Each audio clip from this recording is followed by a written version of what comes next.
Explanatory memorandum as to the action taken on the recommendations contained in the above report. Item number 2, माननीय वित्त मंत्री Nirmala Sitharaman ji.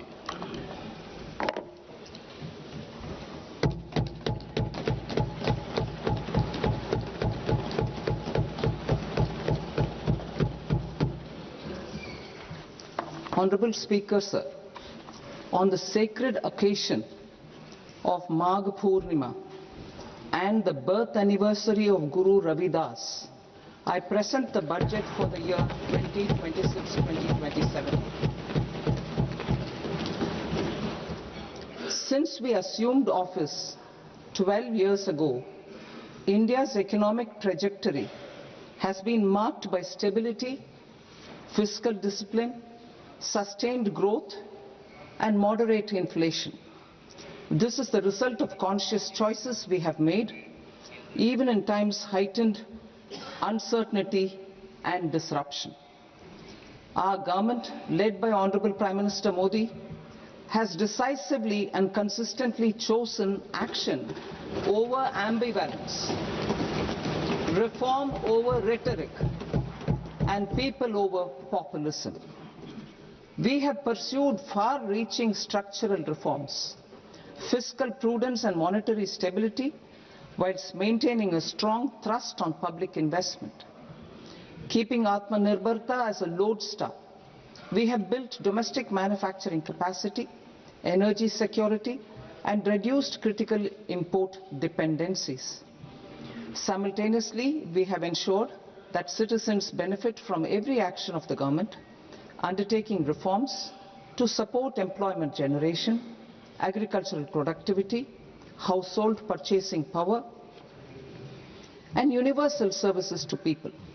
These measures have delivered a high growth rate of around 7% and helped us make substantial strides in poverty reduction and improvement in the lives of our people.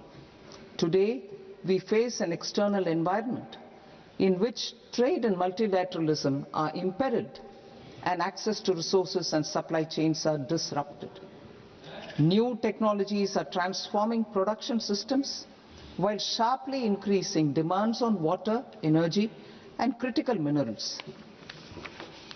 India will continue to take confident steps towards Vikasit Bharat, balancing ambition with inclusion. As a growing economy with expanding trade and capital needs, India must also remain deeply integrated with global markets, exporting more and attracting stable long-term investment. As I begin Part A, I want to express my gratitude to the people for standing firmly with us as we forge our way together towards becoming one of the largest economies of the world.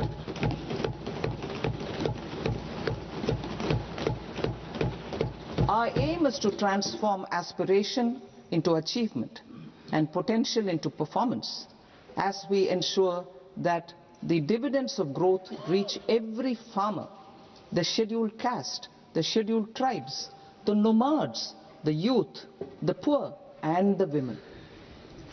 In Vikasit Bharat Young Leaders Dialogue 2026, several innovative ideas were shared with our Prime Minister, which have inspired many of the proposals, making this a unique Yuva Shakti-driven budget.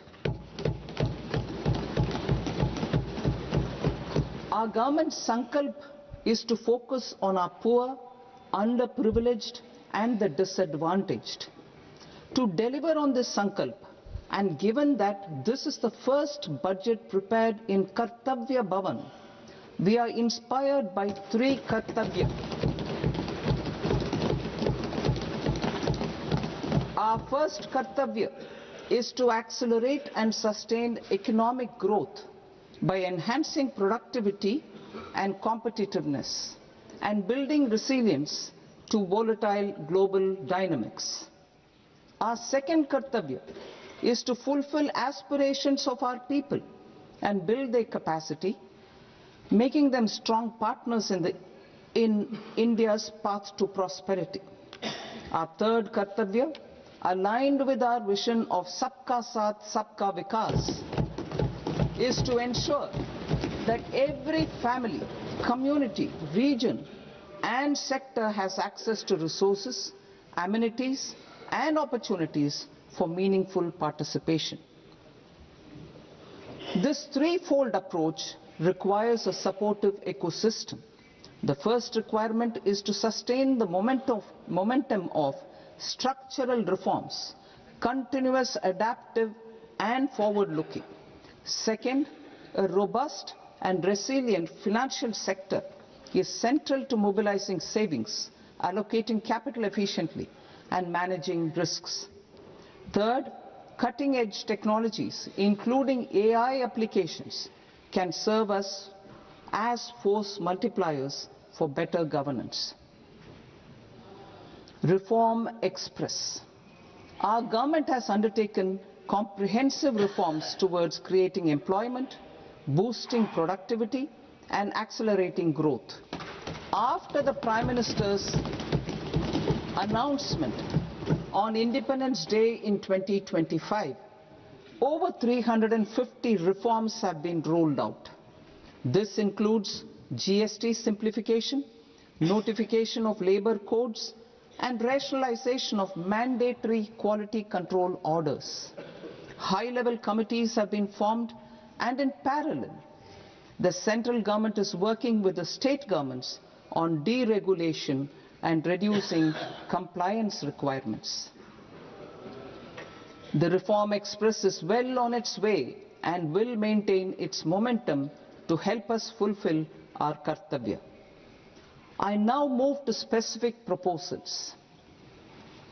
Under our first Kartavya, to accelerate and sustain economic growth, I propose interventions in 6 areas. 1. Scaling up manufacturing in 7 strategic and frontier sectors. 2. Rejuvenating legacy industrial sectors. 3. Creating champion MSMEs. 4. Delivering a powerful push for infrastructure. 5. Ensuring long-term security and stability. And 6. Developing city economic regions. Scaling up of manufacturing in 7 strategic and frontier sectors.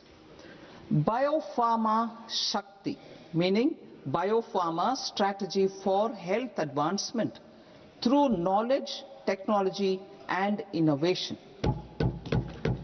India's disease burden is observed to be shifting towards non-communicable diseases like diabetes, cancer and autoimmune disorders. Biologic medicines are key to longevity and quality of life at affordable costs. To develop India as a global biopharma manufacturing hub,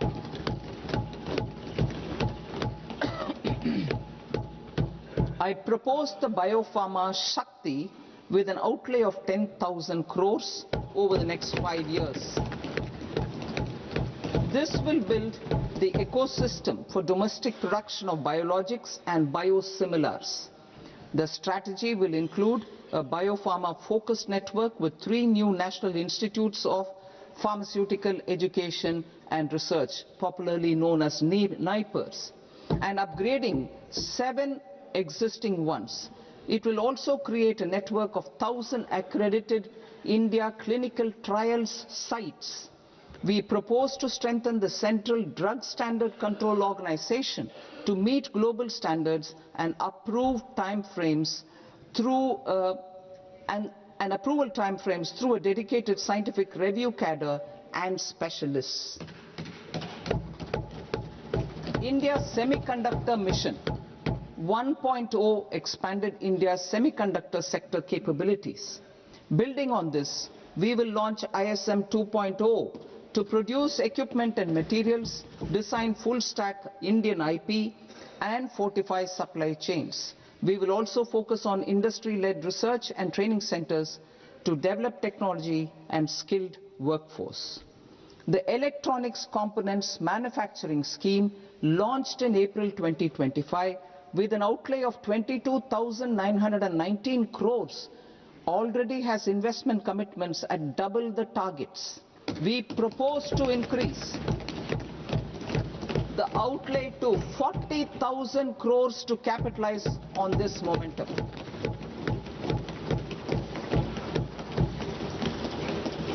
A scheme for rare earth permanent magnets was launched in 2025 November. We now propose to support the mineral-rich states of Odisha, Kerala, Andhra Pradesh and Tamil Nadu to establish dedicated rare earth corridors to promote mining, processing, research and manufacturing. To enhance domestic chemical production and reduce import dependency, we will launch a scheme to support states in establishing 3 dedicated chemical parks through challenge route on a cluster-based plug-and-play model. Strong capital goods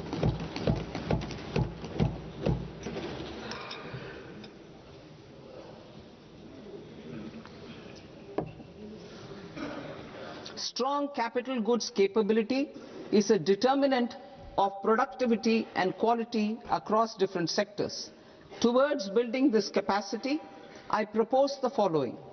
High-tech tool rooms will be established by central public sector enterprises at 2 locations as digitally enabled automated service bureaus that locally design, test and manufacture high-precision components at scale and at lower cost.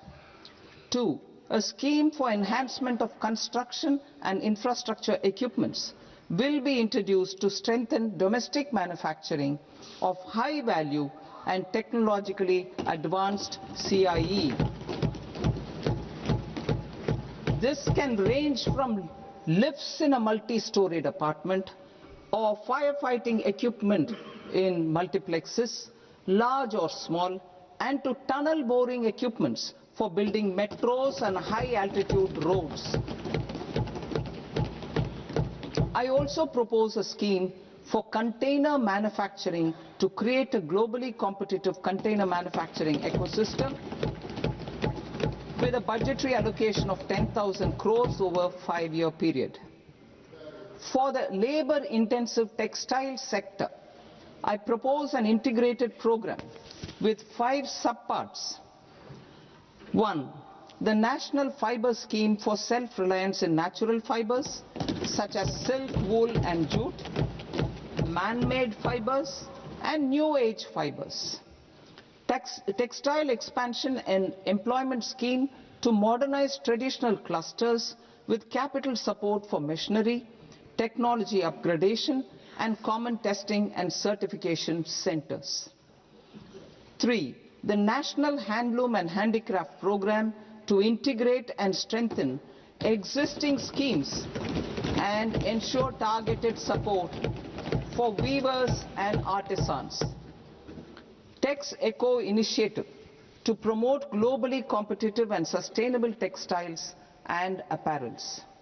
Samarth 2.0 to modernize the upgrade the textile skilling ecosystem through collaboration with industry and academic institutions. Further, I propose to set up mega textile parks in challenge mode. They can also focus on bringing value addition to technical textiles.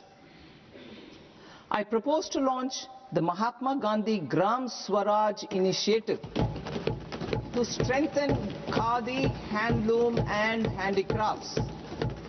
This will help in global market linkage and branding. It will streamline and support training, skilling, quality of process and production. This will benefit our weavers, village industries, One District, One Product ODOP initiative and also our rural youth.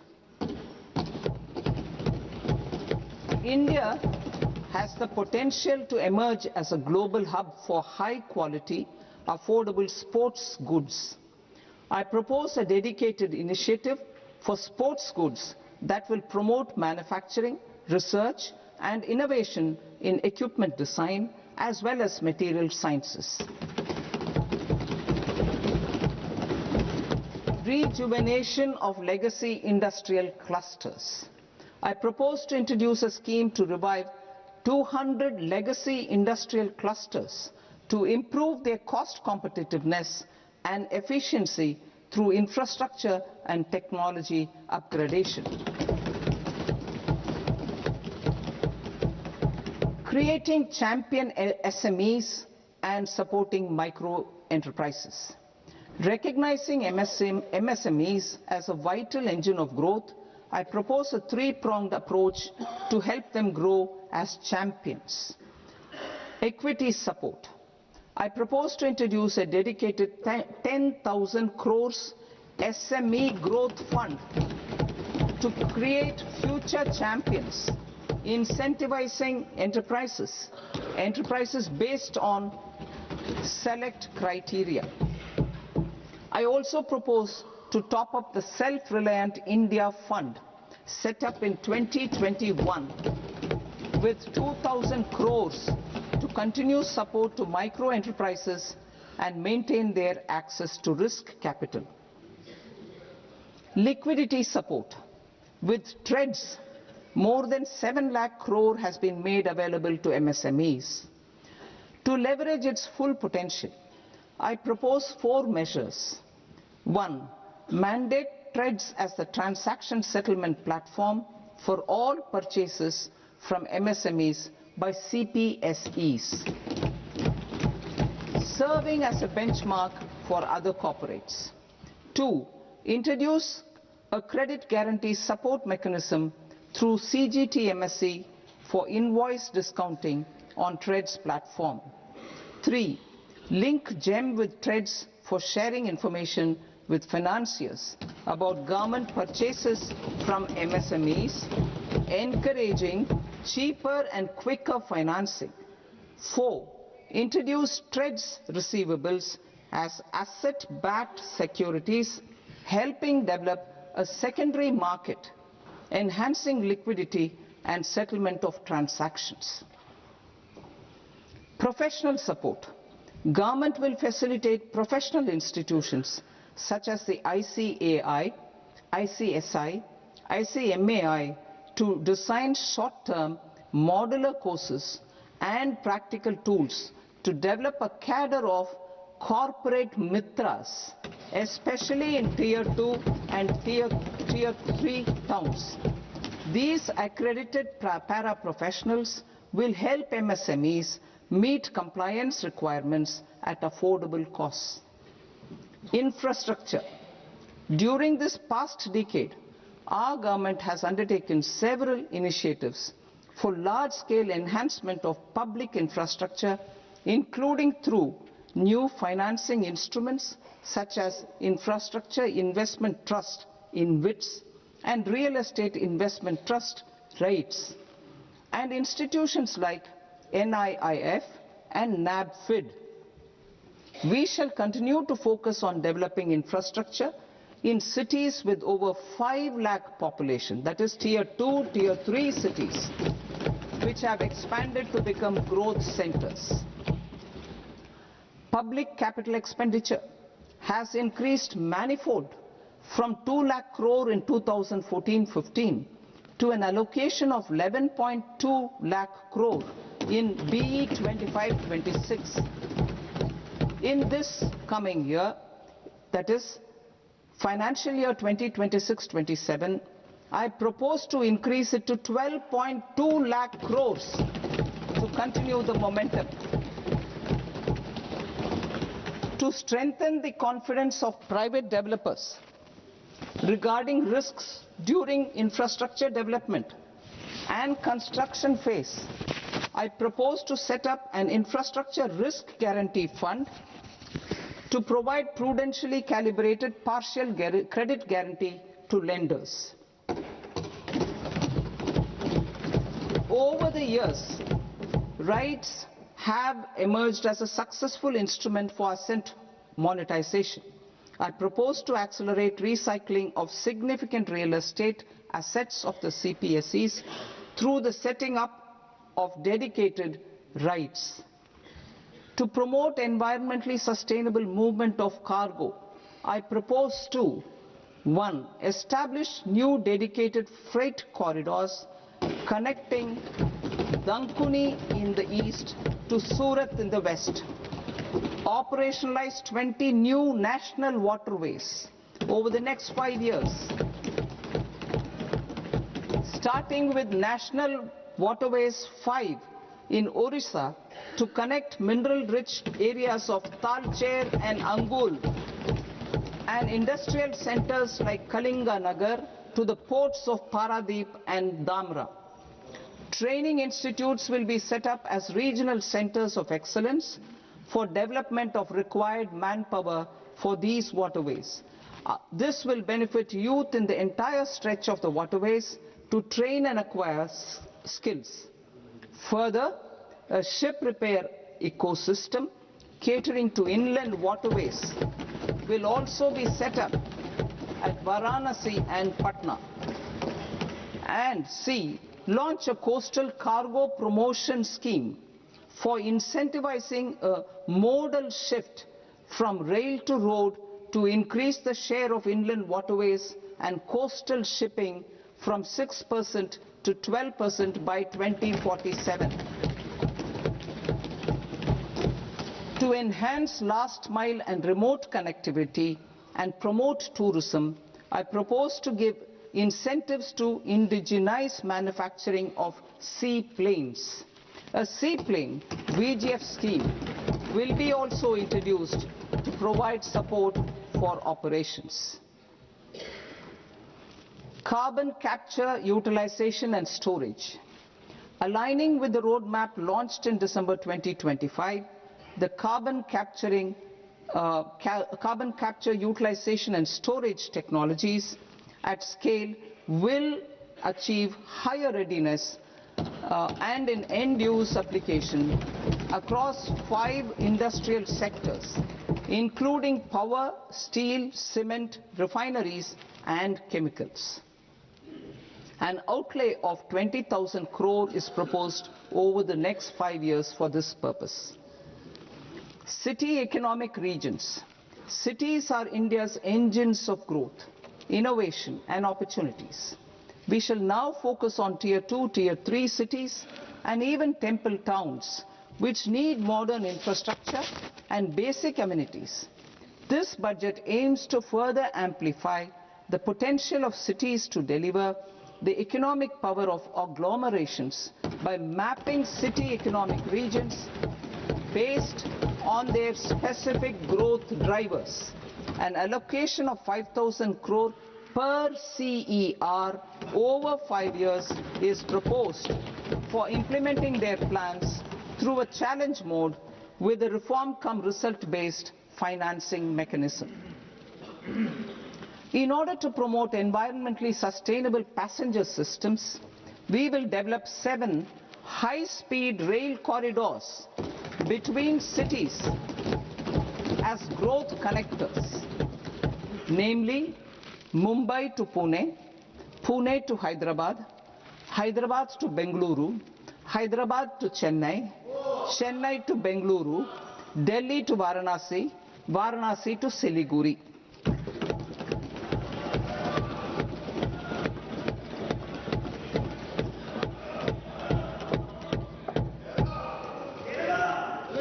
Financial sector. The Indian banking sector today is characterized by strong balance sheet, historic highs in profitability, improved asset quality, and coverage exceeding 98% of villages in the country. At this juncture, we are well placed to futuristically evaluate the measures needed to continue on the path of reform-led growth of this sector. I propose setting up a high-level committee on banking for Vikasit Bharat. High-level committee on banking for Vikasit Bharat to comprehensively review the sector and align it with India's next phase of growth, while safeguarding financial stability, inclusion, and consumer protection. The vision for NBFCs for Vikasit Bharat has been outlined with clear targets for credit disbursement and technology adoption in order to achieve scale and improve efficiency in the public sector NBFCs. As a first step, it is proposed to restructure the Power Finance Corporation and Rural Electrification Corporation.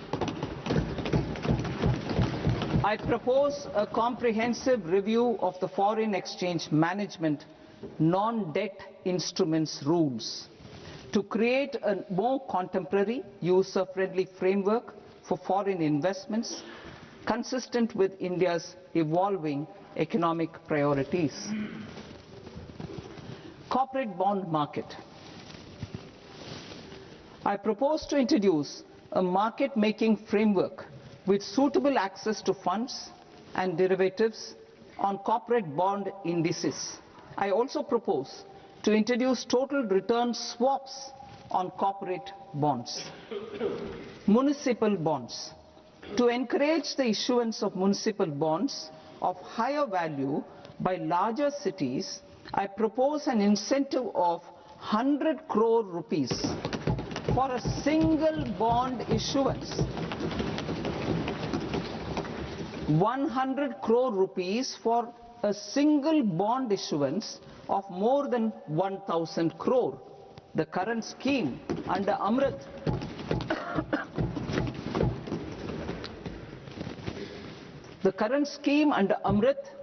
which incentivizes issuances up to 200 crores only, will also continue to support smaller and medium towns.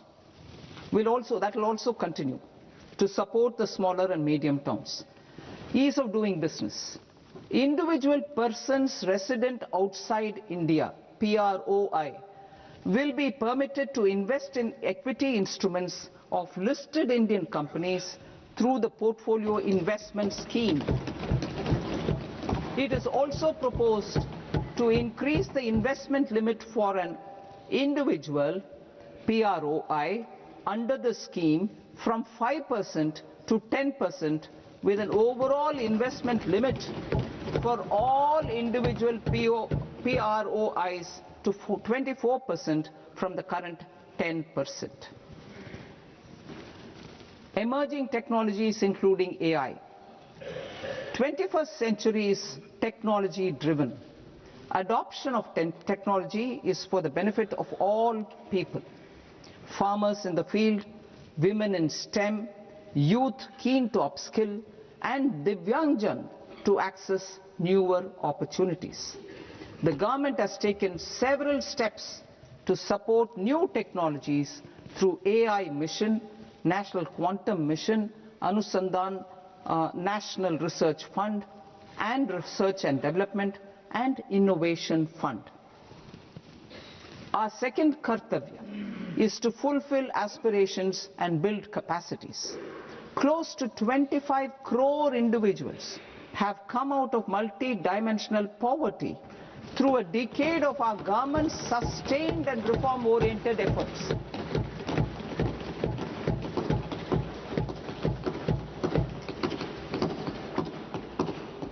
Our government has therefore decided to place a renewed emphasis on the service sector to provide a pathway to fulfilling aspirations of a youthful India with the following measures.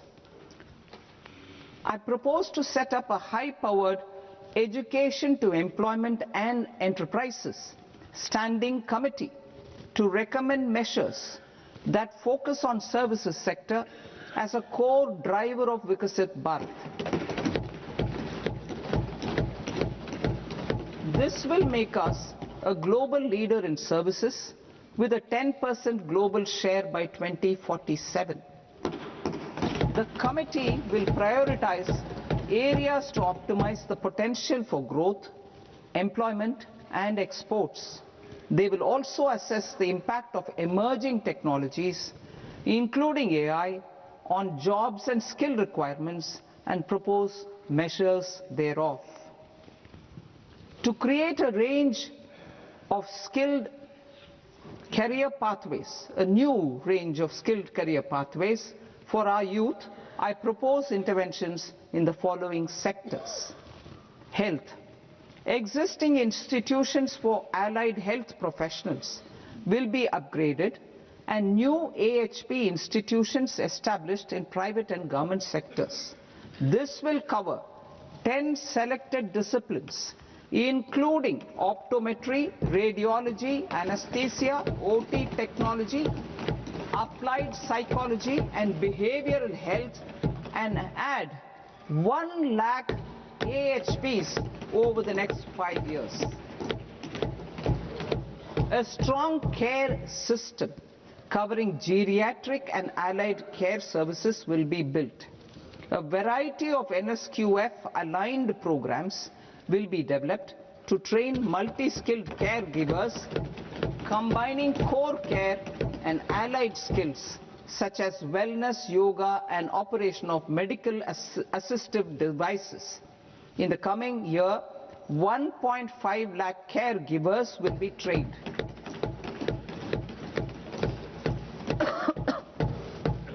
Hubs for medical value tourism. To promote India as a hub for medical tourism services, I propose to launch a scheme to support states in establishing 5 regional medical hubs in partnership with the private sector. These hubs will serve as integrated healthcare complexes that combine medical, educational and research facilities.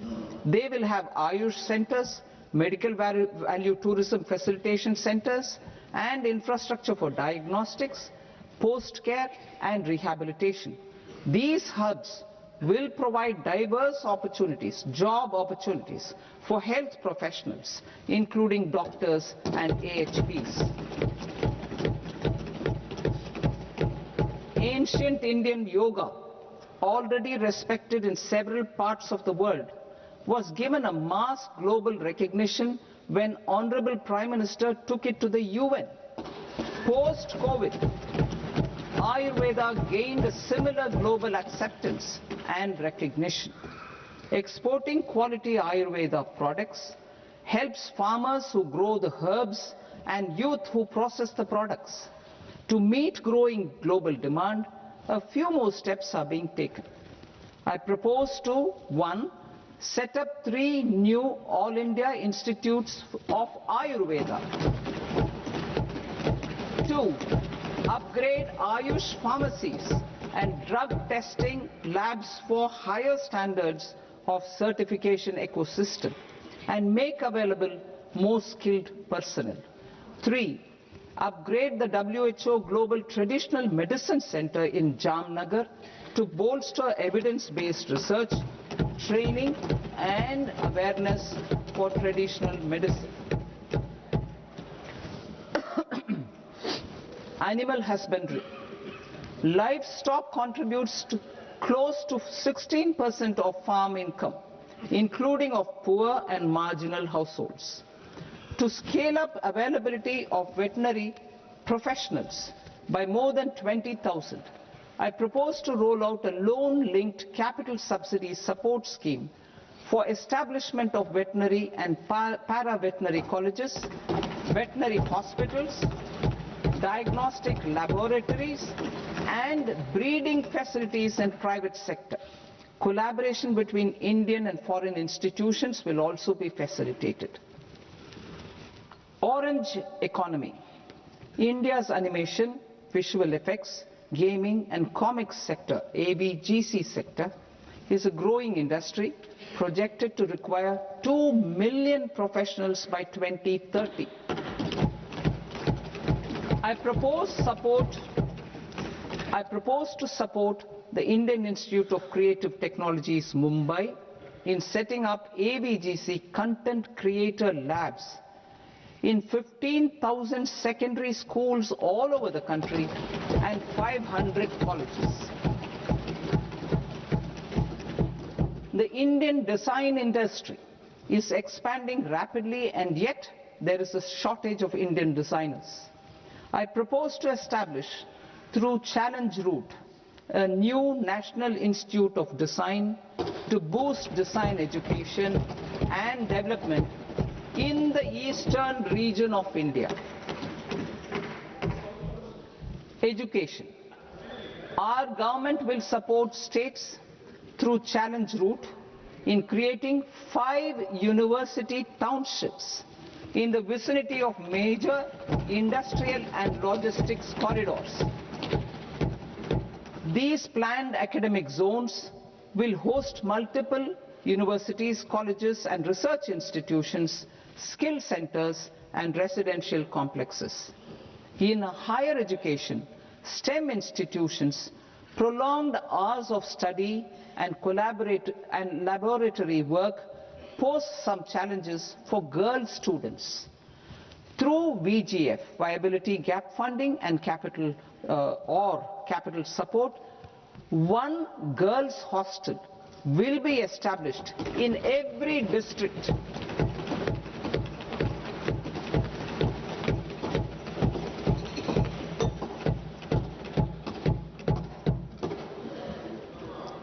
To promote astrophysics and astronomy via immersive experiences. 4 telescope infrastructure facilities will be set up or upgraded. The National Large Solar Telescope, the National Large Optical Infrared Telescope, the Himalayan Chandra Telescope and the Cosmos 2 Planetarium. Tourism. The tourism sector has the potential to play a large role in the employment generation, forex earnings, and expanding the local economy. I propose to set up a National Institute of Hospitality by upgrading the existing National Council for Hotel Management and Catering Technology. It will function as a bridge between academia, industry, and government. I also propose a pilot scheme for upskilling 10,000 guides in 20 iconic tourist sites through a standardized, high-quality, 12-week training course in hybrid mode in collaboration with the Indian Institute of Management. A national destination digital knowledge grid will be established to digitally document all places of significance, cultural, spiritual, and heritage. This initiative will create a new ecosystem of jobs for local researchers, historians, content creators, and technology partners. India has the potential and opportunity to offer world-class trekking and hiking experience. We will develop ecologically sustainable mountain trails in Himachal Pradesh, Uttarakhand, and Jammu Kashmir. Also in Araku Valley in the Eastern Ghats and Podigai Malai in the Western Ghats. Turtle trails along key nesting sites in the coastal areas of Odisha, Karnataka and Kerala. And 3 bird watching trails along the Pulikat Lake in Andhra Pradesh, Tamil Nadu. It's on the border. Under the visionary leadership of Honorable Prime Minister, we established the International Big Cat Alliance in 2024. This year, India is hosting the first ever Global Big Cat Summit, where heads of governments and ministers from 95 range countries will deliberate on collective strategies for conservation. Heritage and culture tourism. I propose to develop 15 archaeological sites, including Lothal, Dolavira, Rakhi Gadi, Adichanallur, Saranath, Hastinapur and Leh Palace into vibrant experiential cultural destinations. Excavated landscapes will be open to the public through curated walkways. Immersive storytelling skills and technologies will be introduced to help conservation labs, interpretation centers and guides. The sports sector provides multiple means of employment, skilling and job opportunities. Taking forward the systematic nurturing of sports talent which is set in motion through the Khelo India program earlier, I propose to launch a Khelo India mission to transform the sports sector over the next decade. The mission will facilitate an integrated talent development pathway supported by training centers which are foundational, intermediate and elite levels. B, systematic development of coaches and support staff. C, integration of sports science and technology. D, competitions and leagues to promote sports culture and provide platforms. And E, development of sports infrastructure for training and competition. Our third Kartavya aligns with our vision of Sabka Saath, Sabka Vikas towards Vikasit Bharat. This requires targeted efforts for 1. Increasing farmer incomes through productivity enhancement and entrepreneurship, with special attention to small and marginal farmers. B. Empowering Divyangjan through access to livelihood opportunities, training and high-quality assistive devices. C. Empowering the vulnerable to access mental health and trauma care. D. Focus on the Purvodaya states and the Northeast region to accelerate development and employment opportunities. Fisheries. We will undertake initiatives for integrated development of 500 reservoirs and Amrit Sarovars. 2. Strengthen the fisheries value chain in coastal areas and enable market linkages involving startups and women-led groups together with fish farmer producer organizations. Animal husbandry. To provide quality employment opportunities in rural and peri-urban areas, we will support the animal husbandry sector in entrepreneurship development through A. A credit-linked subsidy program. B. Scaling up and modernization of livestock enterprises. C. Enhanced creation of livestock, dairy and poultry. Enhanced creation of livestock, dairy and poultry focused integrated value chains. And D. Encourage creation of livestock farmer producer organizations. High value agriculture. To diversify farm outputs, increase productivity, enhance farmers' incomes and create new employment opportunities, we will support high value crops such as coconut, sandalwood, cocoa, cashew in the coastal areas, agar trees in northeast and nuts such as almonds, walnuts and pine nuts in our hilly regions. These, all of them, will be supported. India is the world's largest producer of coconuts.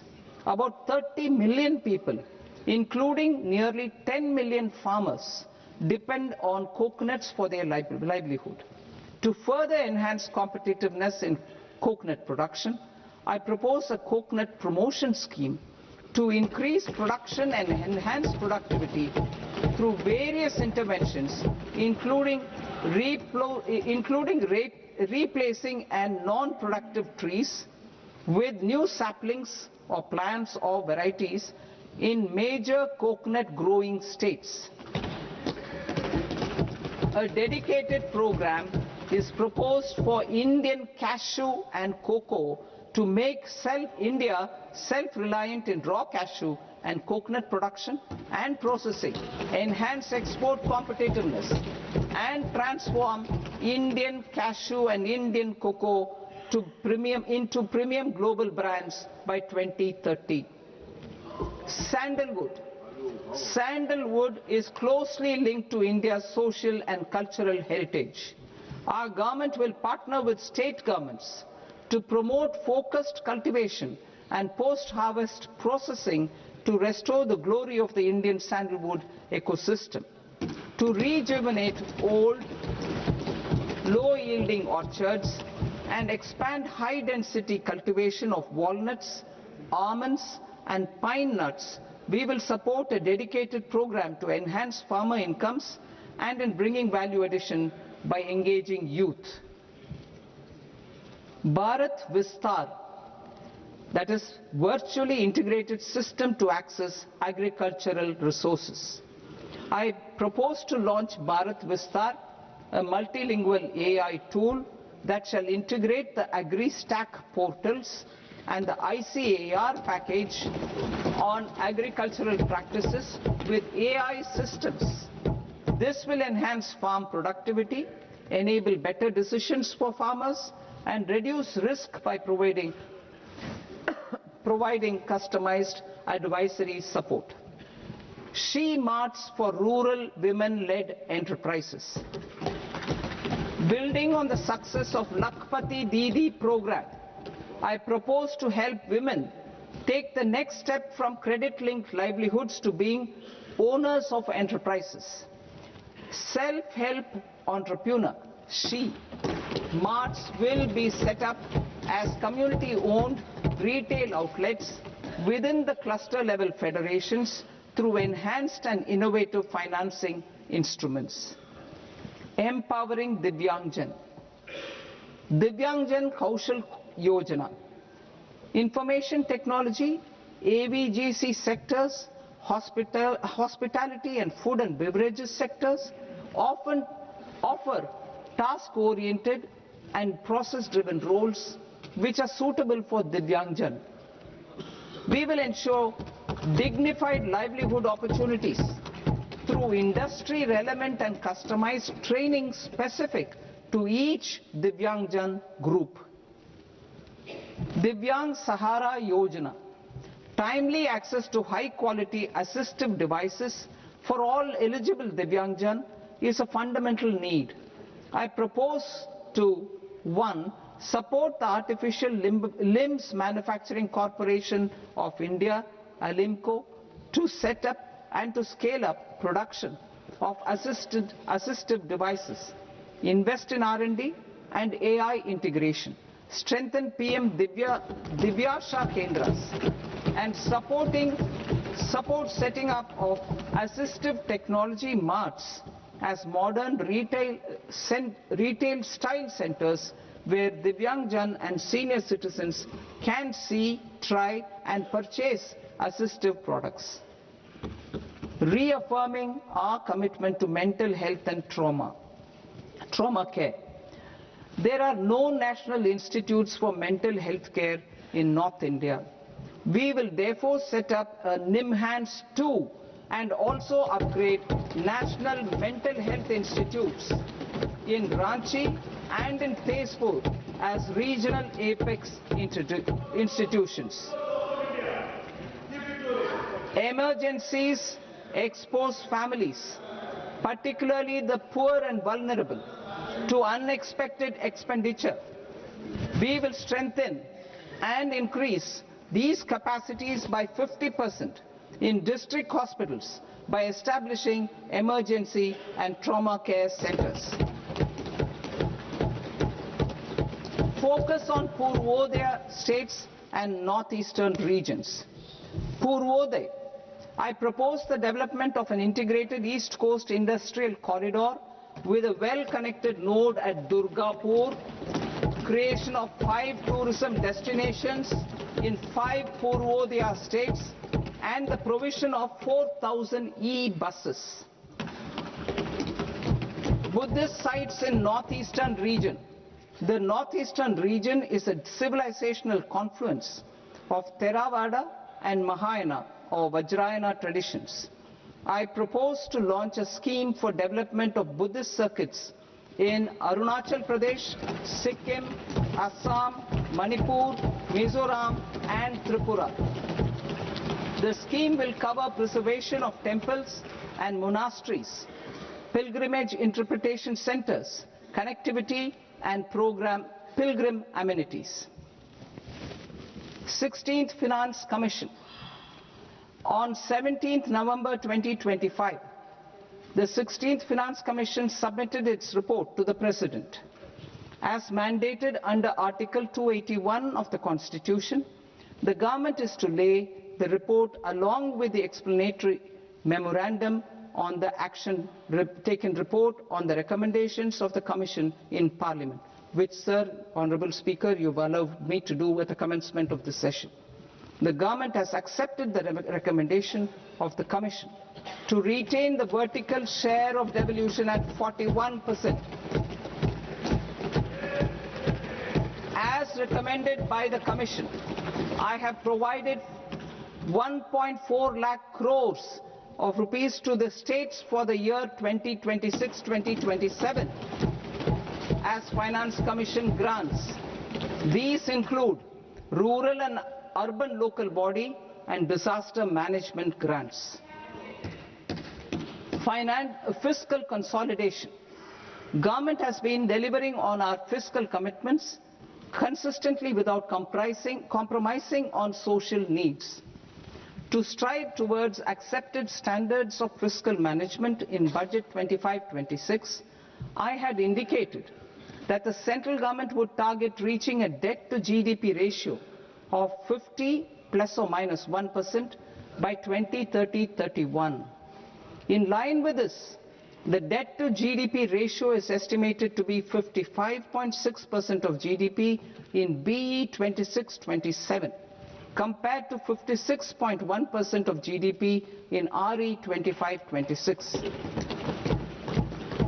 A declining debt to GDP ratio will gradually free up resources for priority sector lending and expenditure by reducing the outgo on interest payments. One of the main operational instruments for debt targeting is the fiscal deficit. I am happy to inform this august House that I fulfilled my commitment made in 2021-2022 to reduce fiscal deficit below 4.5% of GDP by 25-26. In RE 25-26, the fiscal deficit has been estimated at par with BE of 2025-26 at 4.4% of GDP. In line with the new fiscal prudence path of debt consolidation, the fiscal deficit in BE 26-27 is estimated to be 4.3% of the GDP.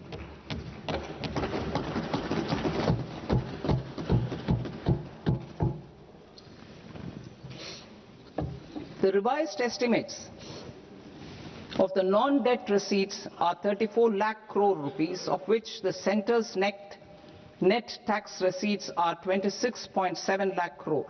The revised estimate of the total expenditure is 49.6 lakh crore rupees, of which the capital expenditure is about 11 lakh crores. Budget estimates 2026 to 2027. Coming to 26-27, the non-debt receipts and the total expenditure are estimated as 36.5 lakh crore and 53.5 lakh crore respectively. The centre's net tax receipts are estimated at 28.7 lakh crore rupees. To finance the fiscal deficit, the net market borrowings from dated securities are estimated at 11.7 lakh crore rupees. The balance financing is expected to come from small savings and other sources. The gross market borrowings are estimated at 17.2 lakh crore rupees. I will now move to Part B. Part B, direct taxes.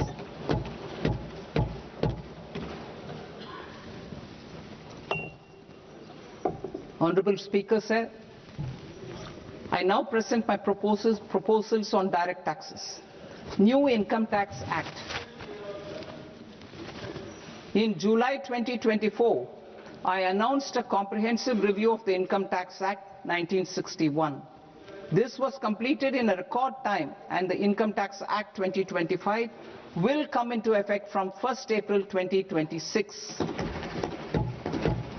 The simplified income tax rules and forms will be notified shortly, giving adequate time to taxpayers to acquaint themselves with its requirements. The forms have been redesigned such that ordinary citizens can comply without difficulty. Ease of living.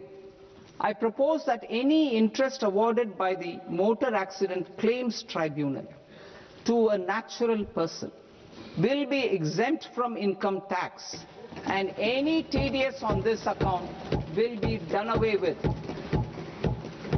I propose to reduce TCS rate on the sale of overseas tour program package from the current 5% and 20% to 2% without any stipulation of amount. I propose to reduce TCS rate for pursuing education and for medical purposes under the Liberalized Remittance Scheme, popularly known as LRS, from 5% to 2%. Supply of manpower services is proposed to be specifically brought within the ambit of payment to contractors for the purpose of TDS to avoid ambiguity. Thus, TDS on these services will be at the rate of either 1% or 2% only. I propose a scheme for small taxpayers, wherein a rule-based automated process will enable obtaining a lower or nil deduction certificate instead of filing an application with the assessing officer. For the ease of taxpayer holding securities in multiple companies, I propose to enable depositories to accept Form 15G or Form 15H from the investor and provide it directly to various relevant companies. I propose to extend time available for revising returns from 31st December to up to 31st March with the payment of a nominal fee.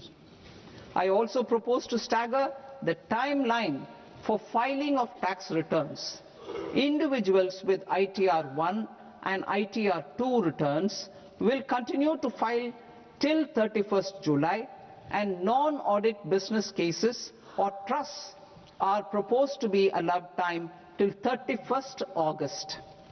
TDS on sale of immovable property by a non-resident is proposed to be deducted and deposited through resident buyers and his or her PAN-based challan instead of requiring a TAN, which is a temporary accounting number. To address practical issues of small taxpayers like students, young professionals, tech employees, relocated NRIs, and such others, I propose to introduce a one-time 6-month foreign asset disclosure scheme for these taxpayers to disclose income or assets below a certain size. This scheme would be applicable for two categories of taxpayers, namely A, who did not disclose their overseas income or assets, and B, who disclosed their overseas income and or paid due tax but could not declare the asset acquired.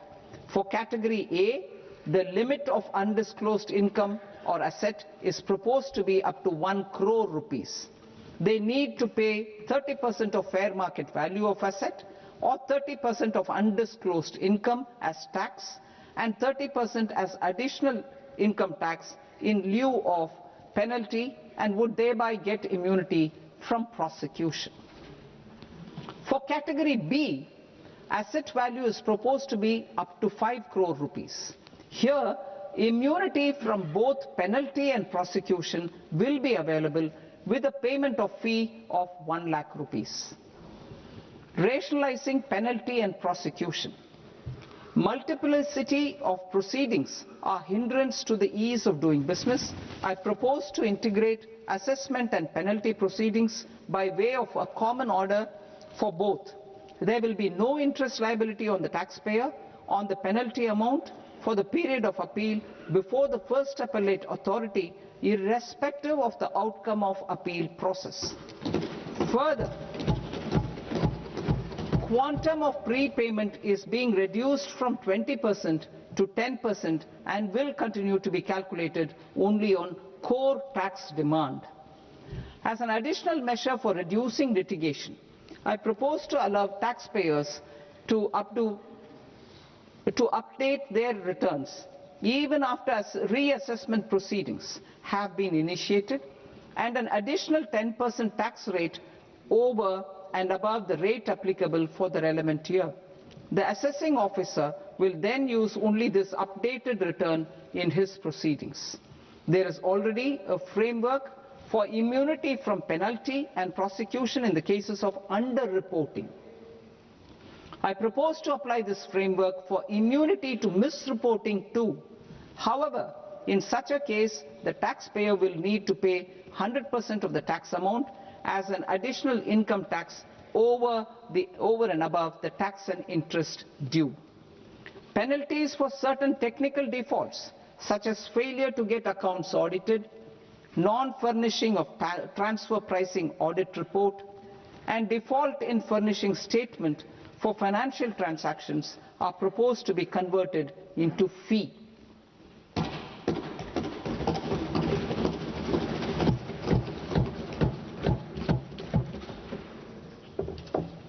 I propose to rationalize prosecution framework under Income Tax Act while maintaining a careful balance for deterrence in some serious offence. Non-production of books of account and documents and requirement of TDS payment where payment is made in kind are being decriminalized. Further, minor offences will attract fine only. The remaining prosecutions will be graded commensurate with the quantum of offence. They will entail only simple imprisonment with maximum imprisonment reduced to 2 years and power to courts to convert even those into fines. There is no penalty. There is no penalty presently for non-disclosure of non-immovable foreign assets with aggregate value less than 20 lakh rupees. I propose to also provide them with immunity from prosecution with retrospective effect from 1/10/2024.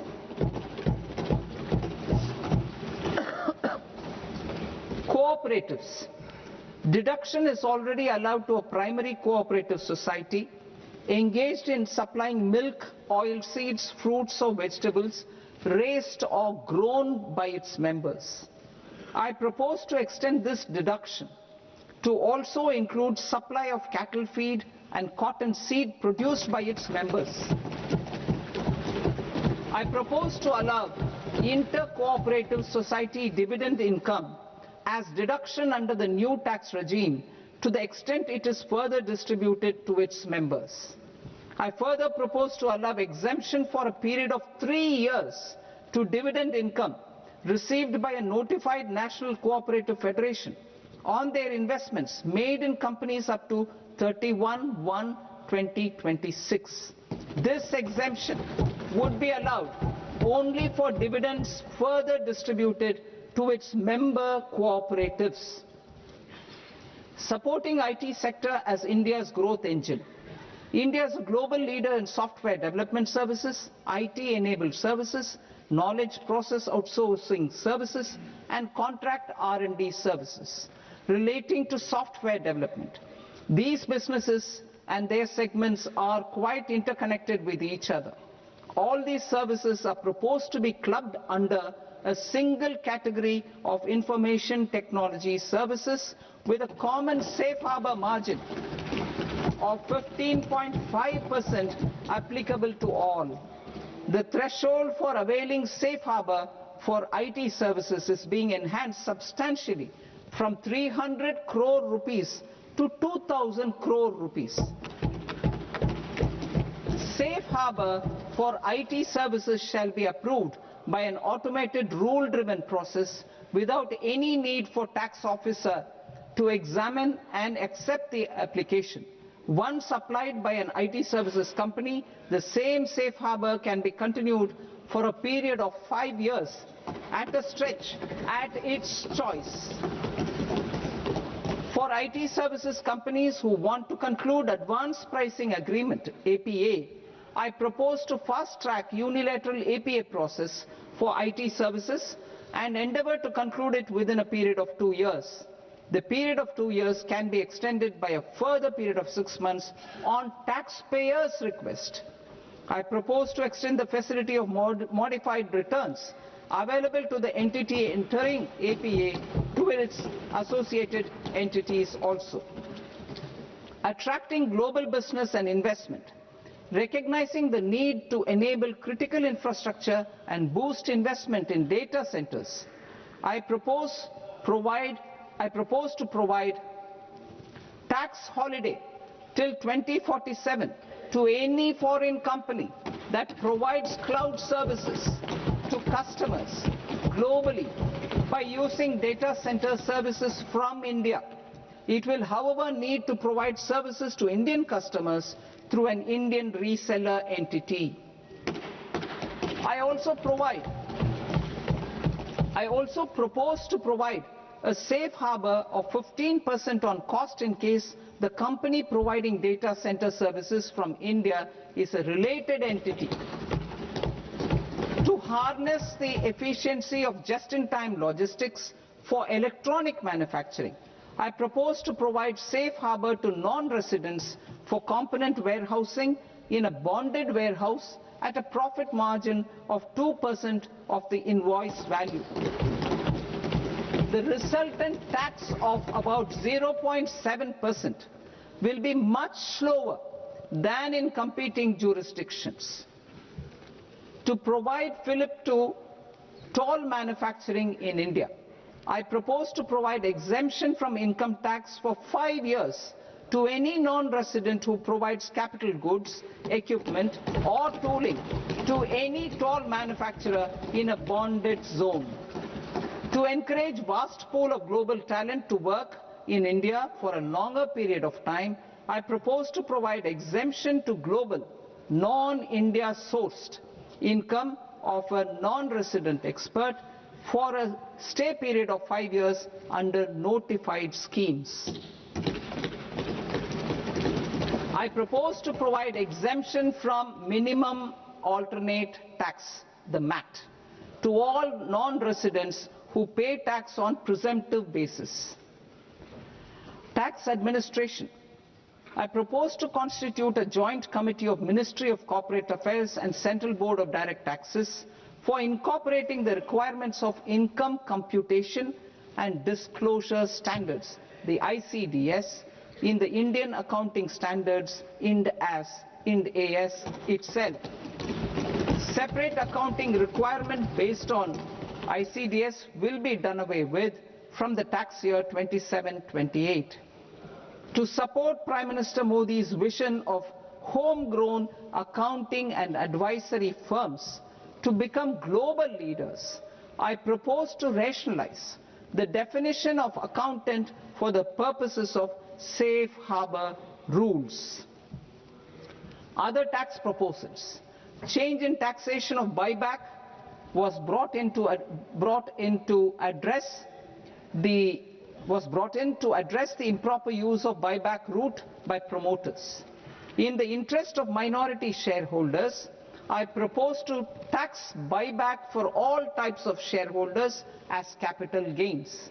However, to disincentivize misuse of tax arbitrage, promoters will pay an additional buyback tax. This will make effective tax 22% for corporate promoters. For non-corporate promoters, the effective tax will be 30%. TCS rate for sellers of specific goods, namely alcoholic liquor, scrap, and minerals will be rationalized to 2%, and that on tendu leaves will be reduced from 5% to 2%. I propose to raise the STT on futures to 0.05% from the present 0.02%.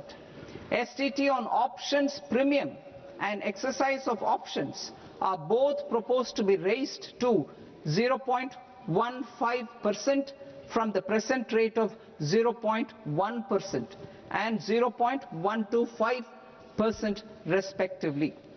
We reformed the taxation landscape for corporates in 2019 by providing them a simplified regime with lower tax rate so that they could productively focus on business rather than on claim of deductions and exemptions. To encourage companies to shift to the new regime, set-off of brought forward MAT credit, minimum alternate tax credit, is proposed to be allowed to companies only in the new regime. Set-off using available MAT credit is proposed to be allowed to an extent of 1/4 of the tax liability in the new regime.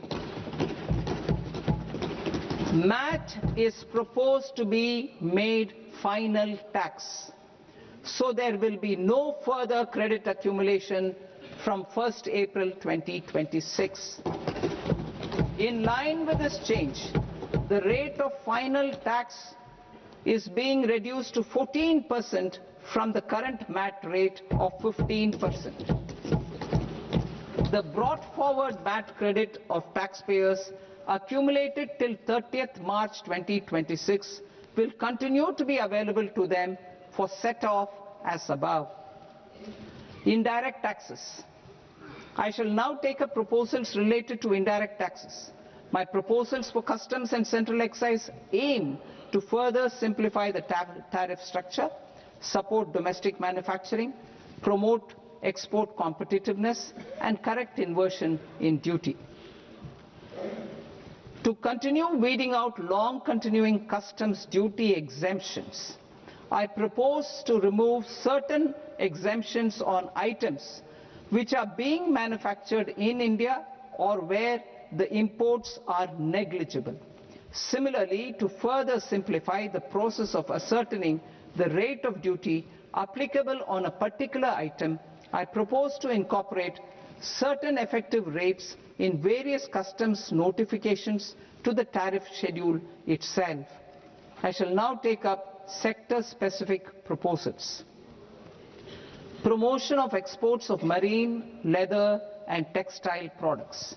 I propose to increase the limit for duty-free imports of specified inputs used for processing seafoods for export from the current 1% to 3% of FOB value of the previous year's export turnover. I also propose to allow duty-free imports of specified inputs, which is currently available for exports of leather or synthetic footwear, to exports of shoe uppers as well. I propose to extend the time period for export of final product from the existing 6 months to 1 year for exporters of leather or textile garments, leather or synthetic footwear, and other leather products. Energy transition and security. I propose to extend the basic customs duty exemption given to capital goods used for manufacturing lithium-ion cells for batteries to those used for manufacturing lithium-ion cells for battery energy storage systems also. I propose to exempt basic customs duty on import of sodium antimonate for use in manufacture of solar glass. Nuclear power. I propose to extend the existing basic customs duty exemption on imports of goods required for nuclear power projects till the year 2035 and expand it for all nuclear plants irrespective of their capacity. critical minerals, it is proposed to provide basic customs duty exemption to the import of capital goods required for the processing of critical minerals in India. Biogas blended CNG. I propose to exclude the entire value of biogas while calculating the central excise duty payable on biogas blended CNG.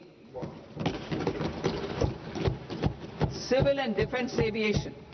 I propose to exempt basic customs duty on components and parts required for the manufacture of civilian training and other aircrafts. It is proposed to exempt basic customs duty on raw materials imported for the manufacture of parts of aircraft to be used in maintenance, repair or overall requirements by units in the defense sector. Electronics. To deepen value addition in the consumer electronics sector, I propose to exempt basic customs duty on specified parts used in the manufacture of microwave ovens. Special economic zone. To address the concerns arising about utilization of capacity by manufacturing units in the special economic zones due to global trade disruptions, I propose as a special one-time measure to facilitate sales by eligible manufacturing units in SEZs to the domestic tariff area at concessional rates of duty. The quantity of such sales will be limited to a prescribed proportion of their exports.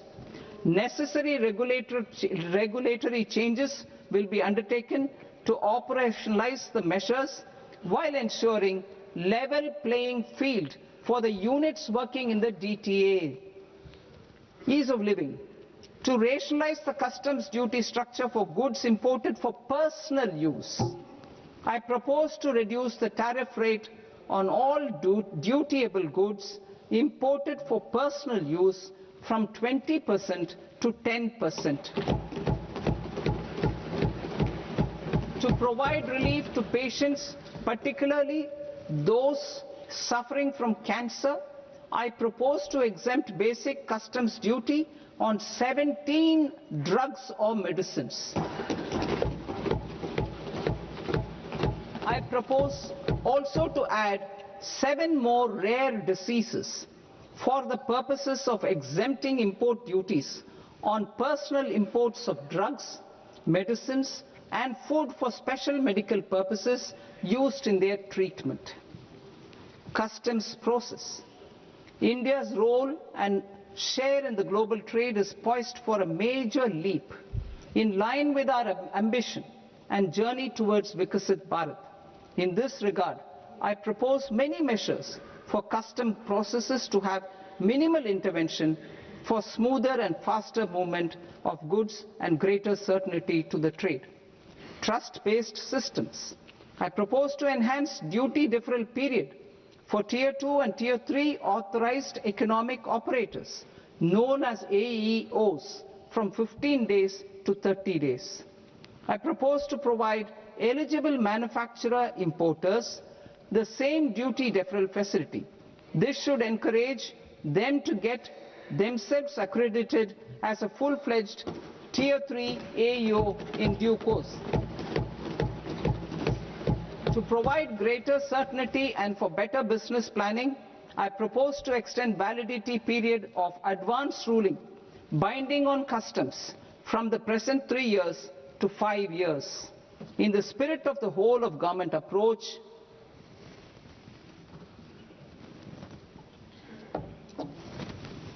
government agencies will be encouraged to leverage AEO accreditation for preferential treatment in clearing their cargo. Regular importers with trusted long-standing supply chains will be recognized in the risk system so that the need for verification of their cargo every time can be minimized. Export cargo using electronic sealing. Export cargo using electronic sealing will be provided through clearance from the factory premises to the ship.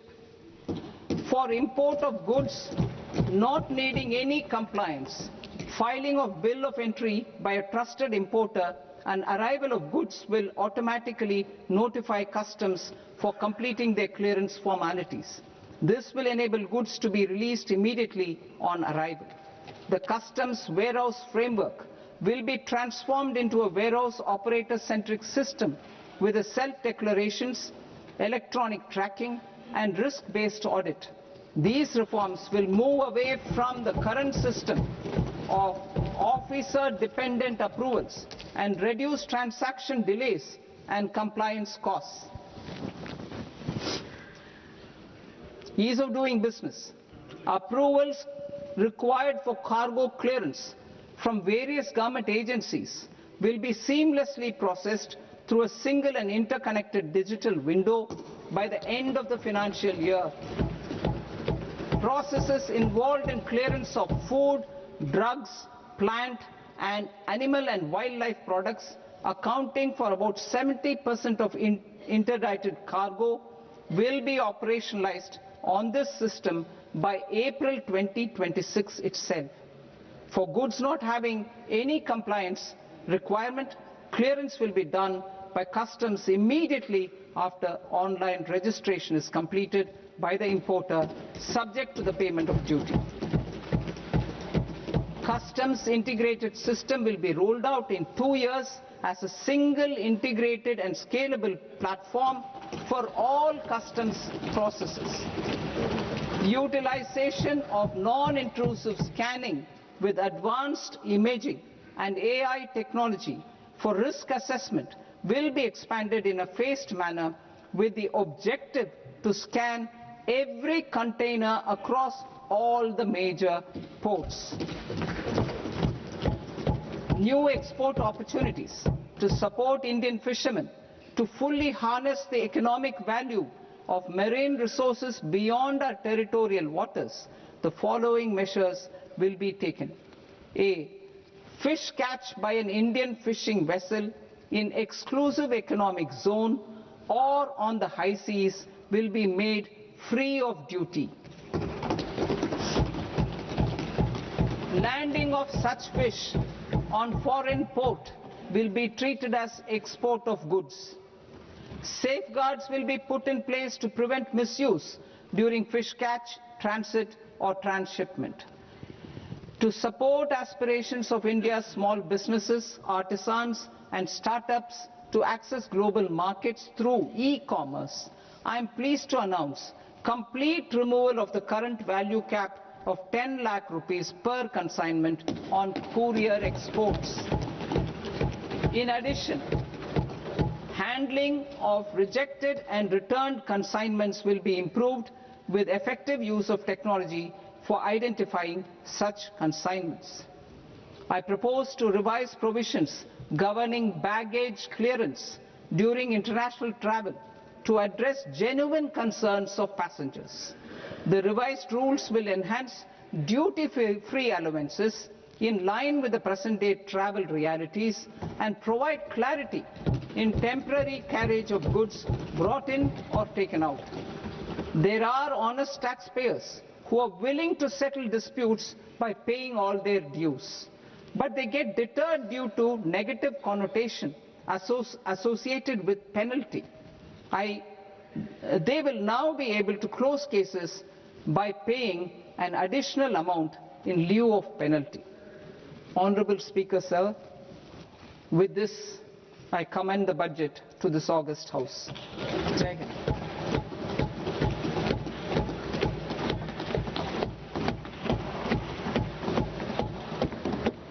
One and a half hours. Item number 3, माननीय वित्त मंत्री जी.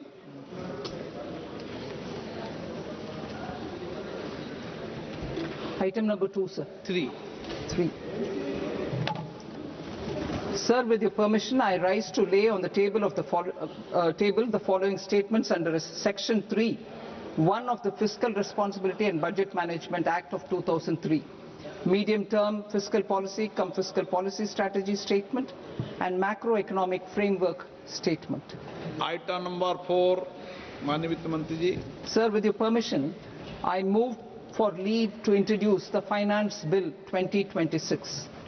प्रश्न ये कि विधेयक को पुनर्स्थापित करने की अनुमति प्रदान की जाए। जो सदस्य इस पक्ष में हाँ गए, जो सदस्य विरोध में ना गए, मेरे विचार में निर्णय हाँ वालों के पक्ष में, हाँ वालों के पक्ष में अनुमति प्रदान की जाती है। माननीय मंत्री जी, अब विधेयक पुनर्स्थापित करें। Sir, I introduce the bill. माननीय सदस्यगण, आपको सूचित किया जाता है कि माननीय वित्त मंत्री जी के बजट भाषण की कॉपी पब्लिकेशन काउंटर पर ली जाती है। बजट भाषण और बजट से संबंधित दस्तावेज आपके मोबाइल फोन और मेंबर पोर्टल्स पर ही उपलब्ध है।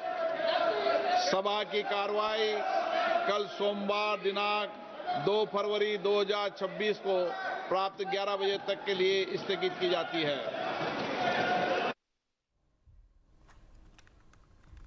All right, so that's the budget 2026-2025 that has been announced by our Finance Minister Nirmala Sitharaman. Of course, there is a budget outlay that has been announced, which is an increase of 9%. The budget outlay for 2026-2025 is 12.2 lakh crores. It is an increase of 9% since 2025-2026, which was an announcement that was made last year at 11.2 lakh crores. Major focus, of course, has been in terms of the development of the MSME sector. Pharma sector has received a massive chunk in the capex that has been announced by Nirmala Sitharaman.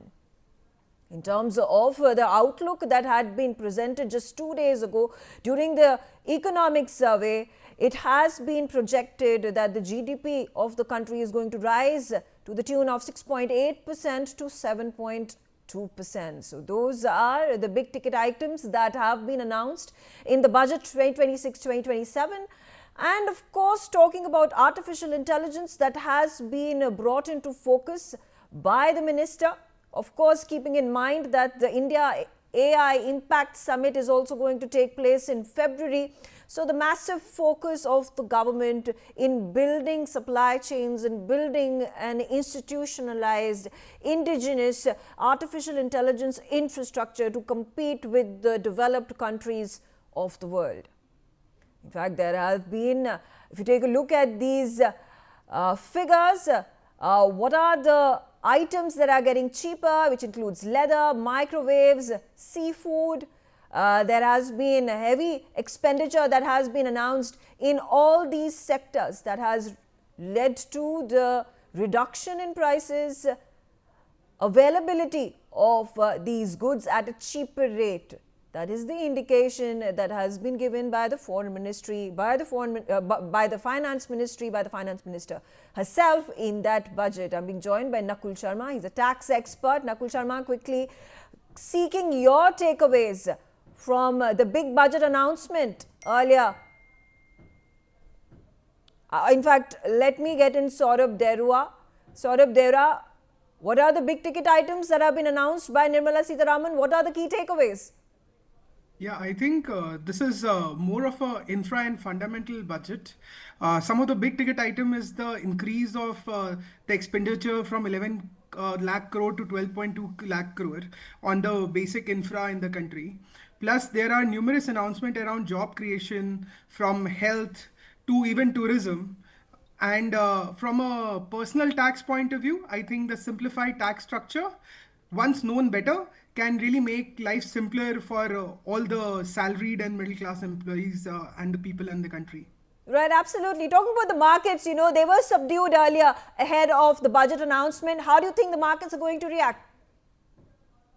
I think since there are no generous or non-fiscal decisions taken, I think market should respond positively to this, because there are not a lot of freebies, and this is more of a positive infra building budget, which is looking at a long-term horizon, and it's not looking at, say, pleasing people in the short term by giving some more tax breaks, but rather investing for the future of the country by investing in the rail network, waterways, institutes around health, and other corridor building. So I think market should look at this very positively. Right. And talking about, the fluctuating gold prices reaching record levels, so was witnessed in the silver prices as well. We saw a slight diminishing of that record prices. It fluctuated by about 15% on Friday. How do you think that is going to move forward? That will be an interesting setup. It's very hard to comment. I think since this is a strong budget, like from a national point of view, commodities might get temporary setback, but I think those are driven more by global outcomes and how forex is moving, and eventually NRIs also have more ways to invest in India. So it'll be interesting to see how the entire metal industry performs. Okay. Oh, also talking about the AI bubble, is India at this point of time strengthened and has the capacities to fight global competition? And do you also think this is a bubble that India has insulated itself from? First of all, I think AI is very, very real, and that is also reflective in the finance ministry's decision to set up a committee to assess its impact on the employment and how do we adopt to the movement of AI. And I think India has taken a bit of a wait and watch approach here while we are kind of moving in this direction. But instead of taking a hard call, it is actually waiting for a committee to probably set something up. But what was interesting was the 2,000 crore IT sector care program for the entire tax side of things. So that can be interesting because as we are a very IT heavy country, and AI is looked at a parallel option to that. So it will be interesting that how government is supporting this entire industry by increasing the IT sector care program from 300 crore to 2,000 crores. Right. Nasir Salim also on the telecast with me. He's the managing partner, Flexi Capital. Nasir, your key takeaways from the budget?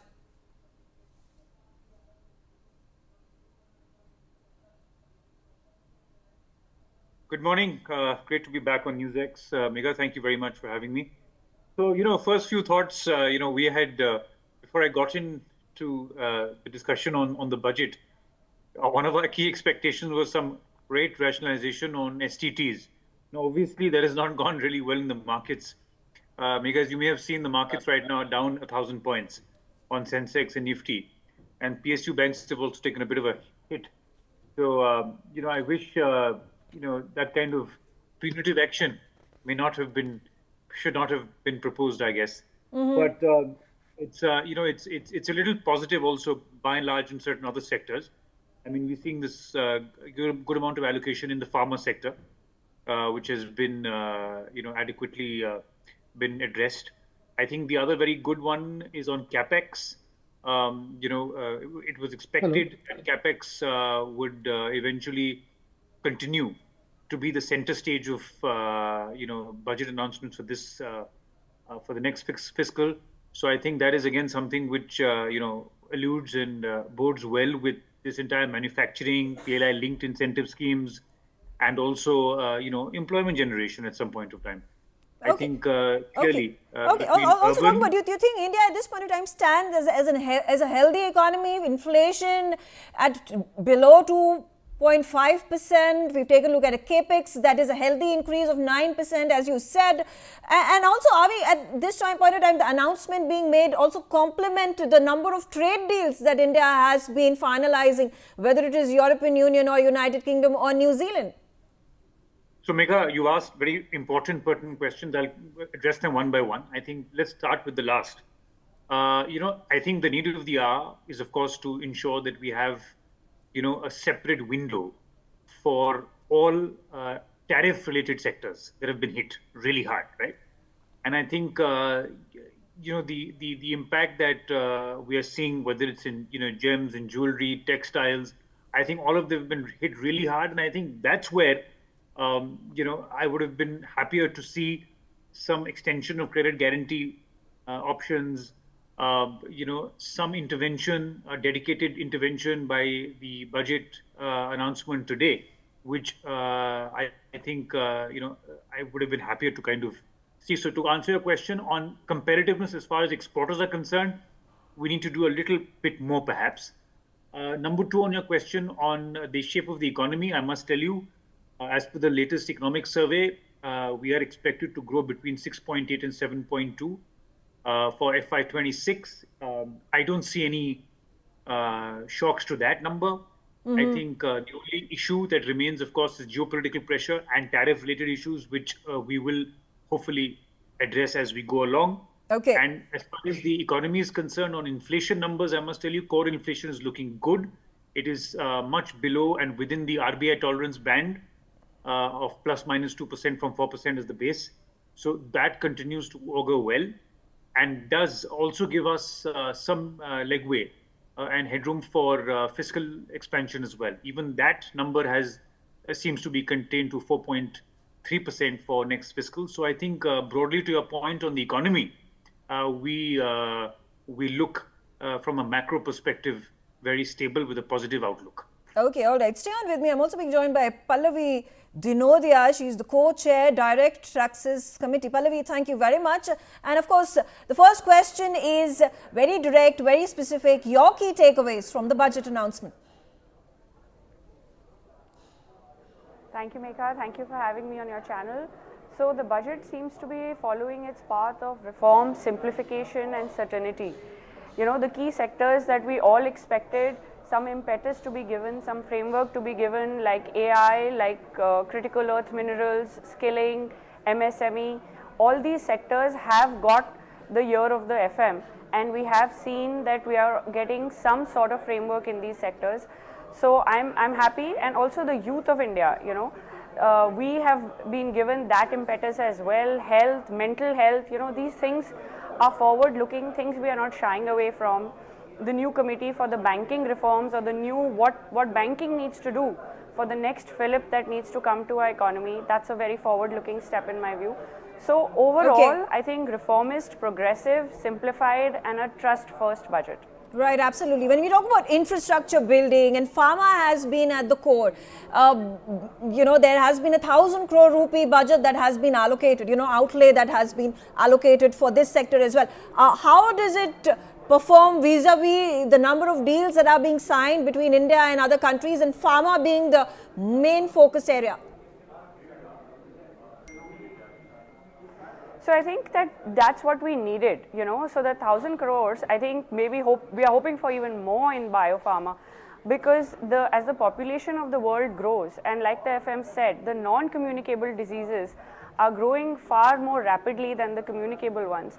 So I think the strides that we need to make in biopharma, like we made in the ITES or in the service sector, I think if we can strengthen our biopharma and increase our manufacturing competitiveness, I think we can be the next sort of hub to the world for that as well. Talking about capex, it has been increased by another 9% this year. 12.2 lakh crores is the budget allocation capex. Do you think that's enough? Megha, is it ever enough? We always want more. But it is higher than what we did last year. I think the last year number was 11.1 or 11.2, and this year we're at 12.2. So I think the government is increasing its spending in capex year on year, and we are seeing the gains, you know. The capital formation as a percentage of GDP is now at 30%. So, and the private sector has also seen revival. So the impetus that was given in the last few years by encouraging manufacturing and capital intensive manufacturing is, I think, now here to stay. So now I think in the next 2 years we should see that gain. And as the government continues its capital spending, you know, for every rupee that it spends, we see 3x the gain. So next 3 to 5 years, if the capex remains like this, our growth trajectory can be, you know, can exceed what our expectations have been. Also talking about the gold prices, you know, quite the fluctuation. Gold in fact hit record numbers in the last week. It has come down to 15%. What is going to be the impact of the budget on the gold and the silver market? So it's hard to say, because as I was seeing the stock market, it's actually going down. But I think that as a traditional Indian, we see gold and silver as safe bets. So I think the rally now, I think it was already, you know, the gold had risen substantially. So it remains to be seen what happens with the gold and silver prices now given this budget. But I'm expecting some correction, frankly. Okay, and talking about the rumored AI bubble, if there is one, India at this point of time through the budget has also made strong allocations. How are we placed vis-a-vis international market against United States and China particularly? So Megha, I think that they definitely have the first mover advantage over us.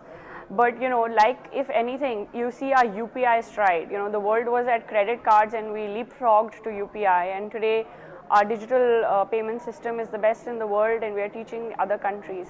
So maybe we've come into the AI framework a little later than US and China, but I think that we have the ability, given our our largest strength is our population, our young minds.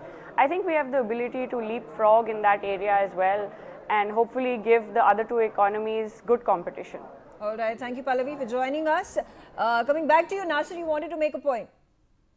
No, I just wanted to quickly add, Megha, that gold and, the expectation from a lot of bullion people that we've been speaking to for the budget was that, there's an import duty currently at 6%. And the anticipation, or the expectation rather, not anticipation, was that it can come down to 4%. Now, that is where, we are seeing, I think there has been a bit of a mismatch in terms of expectation.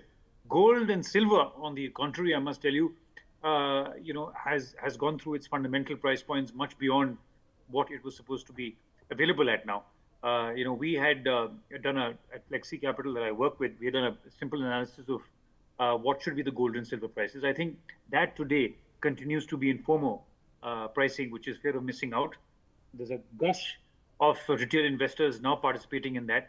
I think the only industry demand that I clearly said was that, because gold and silver, if the import duty was to be reduced from 6 to 4%, it could actually augment, the price to kind of correct a little bit, because inflation in gold and silver continue to hit that entire industry. In addition to already that they've been hit in terms of the US imports, tariff imports that have come in, and they've been hit the hardest, whether it's the jewelry, gems, sector.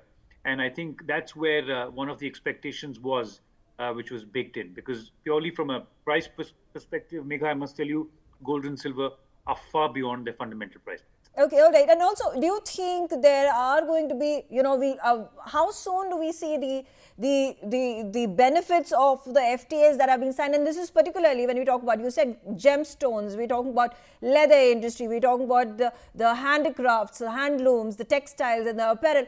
And at this point of time, it's being perceived that we are going to be stronger vis-a-vis our competitors in Vietnam and Bangladesh and Pakistan as well. So how soon do we see this offset benefiting Indian exporters? You see, Megha, right now, I think the intention behind the announcements today, as far as the exporters are concerned, are predominantly to diversify their risk. So you de-risk your business by getting into other geographies, work in, aggressively with, do FTAs with certain other economies, and de-risk your business. Because I think, see, the biggest challenge right now is that we are very dependent to the US for a lot of our exports. And I think, so to answer your question, I don't think it will happen overnight. This is going to take its own time.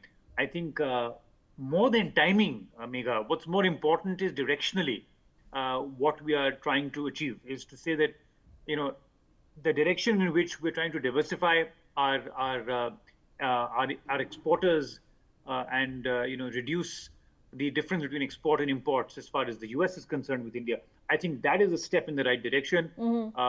Clearly, again, the expectation that was built in or baked in was some kind of a rebate, tariff rebate scheme that could be brought in for some of these players that have been hit hard, in addition to an extension of capital guarantee, an extension of credit guarantee schemes that may have been made available to them, to offset some of the losses. Okay. Nakul Sharma, tax expert, also on the telecast with me. Nakul, your key takeaways, particularly with regards to clearly not a populist budget? First of all, 1st April, so the government wants to simplify the income tax act for all the people, for the SSEs and for the taxpayers. In current budget, the way things have changed is they have rationalized the TCS rates for foreign tours and for educational purposes, which was 5% or 20% earlier. It is brought down to 2% for the income tax returns. The due date, which was for non-business people, it was 31st July for everyone. Right now, they have divided that into two parts. Nakul, I'm sorry, I will have to interrupt you. There seems to be a network connectivity issue. We are not able to hear you clearly, but coming back to you. I do want to focus on artificial intelligence. Artificial intelligence, do you think what has been announced by the government is enough at this stage? How does it complement India's goals and aspirations? Like I said, the AI Impact Summit that is coming up very soon in February.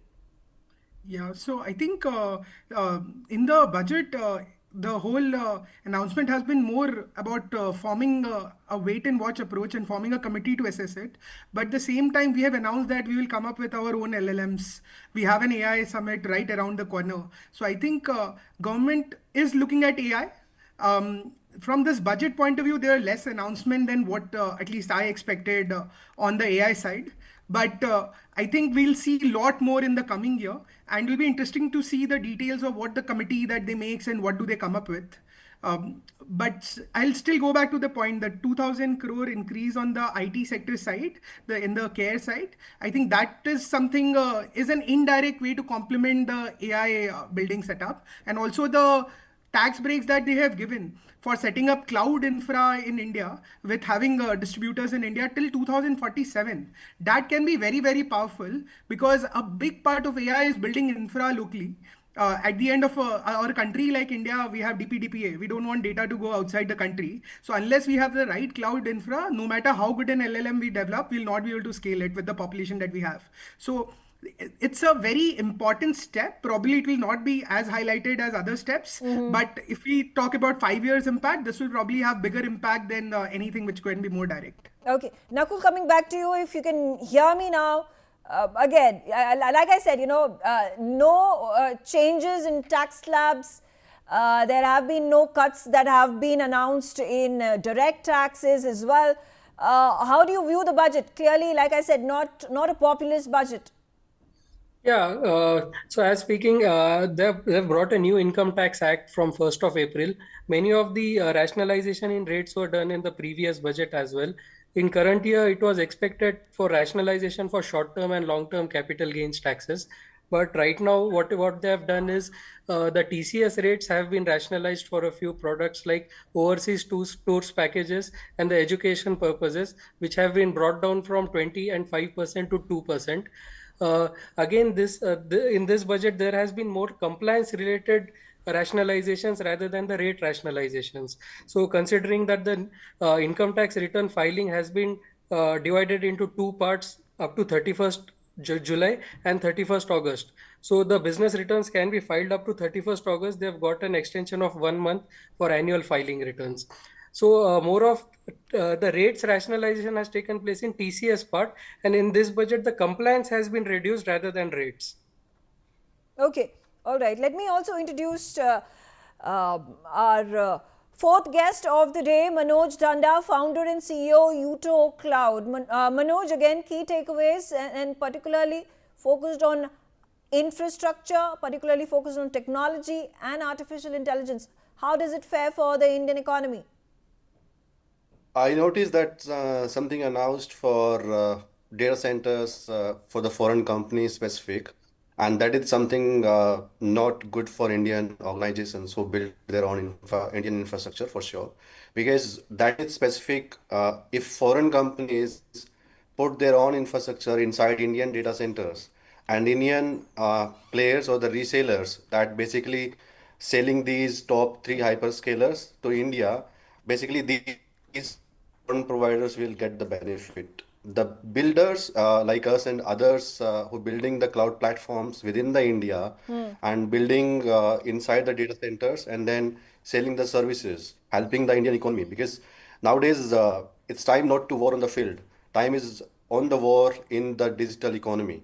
And now more than 80% of our digital economy is running on the foreign infrastructure, no matter that is inside hosted in India data center or not, but control is always foreign.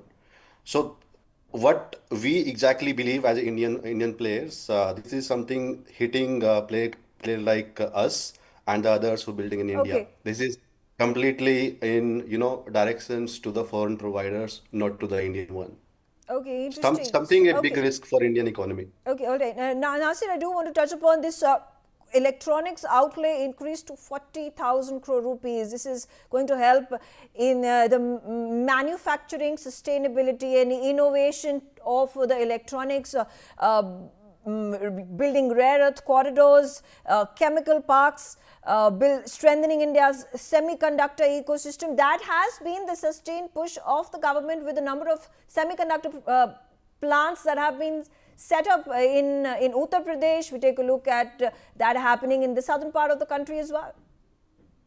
So, Megha, we've been continuously saying this, that if you really wish to compete with the rest of the world, we need to see how you can bring in manufacturing and real manufacturing as far as India is concerned, not just assembling, right? I think the challenge has been, for the last few, ever since the last few years, and we've been trying to focus on this, is that the idea is that how do we become from a services industry to a manufacturing industry, right? And I think that is comes in with very, very important points, and I think the government is trying to somewhat address that, right, by saying that, look, can we become a manufacturing hub and take certain specialty pockets, right, where we can, whether it's in semiconductors, which again for now is directionally the right thing to do, but how much will it actually come down to execution? I think that is something which is very, very important. I think one of the few things that we need to look at when you're looking at this entire space on manufacturing and small scale manufacturing to start with is also to make sure that credit is available to them at comparative rates. Okay. If I go back to history, Megha, you look at China, for example, they've created this, they've come in and given huge extension of credit guarantee schemes, right? They've given them tax holidays. So can we afford, the question is today is that while we are maintaining continuity in policy and we are maintaining a sense of fiscal prudence by containing fiscal deficit numbers to 4.3% for FY 26-27, are we taking enough risk on capital to ensure that it is being given for manufacturing boost? I think that's another very, very big question that does come to my mind repeatedly. While I do see the direction which the government is trying to push forward, but I think some more, clarity should help us, get to that manufacturing boost at least. Saurabh, I will come to you. Talking about a large, fastest growing economy, we have been wearing that tag very ambitiously. We are proud of the fact that we have been growing at the rate of 7% and above for the last few years. How challenging do you think it is going to be to retain that tag? Like I said, the projection at this point is 6.8 to 7.2%. Can we sustain it? Or do you think there are other economies in the world that would give us a stiff competition? Yeah, I think the global environment that we are living in, it's very hard to be predictable. But if one country can sustain this, it is India. Because somehow over the last year as well, we are able to manage the growth in spite of all the pressure that we saw from specifically from US. And I think all the FTA deals we have done, my view is that whatever surplus people are not able to kind of sell in the earlier economies like US, some of these FTAs, once they kick in maybe in the next few months, those will get deployed there. So in that context, there's a high chance that we are able to kind of sustain the growth. From a global market point of view, I think I don't see any other country to be rightly positioned of large scale. Like there might be smaller economies who can grow at the same rate or even faster than us. But among the large economies, I think people have made big changes. Like if you look at US, there are big changes. If you look at Europe, they are not in the right step to grow even close to this percentage. China is playing more conservative game right now and not really coming on offense on the growth side. So I think at least for next couple of years, India will probably outgrow everyone. It will be interesting to see whether we're able to sustain 7% or maybe 0.2, 0.3% here and there. Given there's no very big surprises on US side, and Europe actually follows through on the deal which has gone through. Nakul, coming to you, it's also interesting what the government has done, announcement that has been made in the budget that the civil and defense aviation sector duties, custom duties are going to be waived off. Keeping in mind there has been yet another massive purchase that has been done by Air India to procure those Boeings, to increase their infrastructure, to increase their capacities when it comes to civil aviation. And of course, I think almost all